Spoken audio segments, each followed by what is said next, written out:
Hello viewers, আজকে আমি রান্না করছি ঠাকুরের জন্য পায়েস। দেখুন, এই যে কড়াইতে দুধ দিয়ে নিয়েছি, দুধটা ফুটতে শুরু করেছে। এরপর আমি এই দুধটাকে একটু ভালো করে শুকিয়ে নেব। দুধ আমার ফুটে শুকিয়ে গেছে। এরপর আমি এতে গোবিন্দভোগ চাল দিচ্ছি। গোবিন্দভোগ চাল আমি এতে 3 মুঠো মতো দিলাম। যেহেতু আমার 1.5 কিলো দুধ, তাই আমার মুঠোর আমি 3 মুঠো মতন দিলাম। দিয়ে এটাকে একটু ফোটার সময় দেব।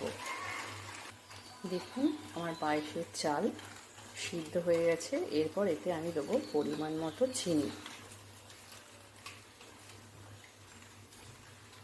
পরিমাণ মতো চিনি দিয়ে এটা আমি একটু মিশিয়ে নেব চিনিটাকে। চিনি দেওয়ার পরে এটা দেখুন টকবক করে ফুটছে। এরপর আমি এতে মিশিয়ে নেব কাজু বাদাম আর কিশমিশ। আমি একটু ছোটো ছোটো করে কেটে নিয়েছি। পারলে আপনারা গোটাও দিতে পারেন। আমার মনে হয় কি একটু ছোটো ছোটো করে কেটে দিলে একটু মিশে যাবে, এই কারণে আপনারা গোটাও দিতে পারেন। দিয়ে একে একটু ফোটার সময় দিতে হবে। পায়েস আমার ফুটে গেছে, পায়েস আমার রেডি। এরপর আমি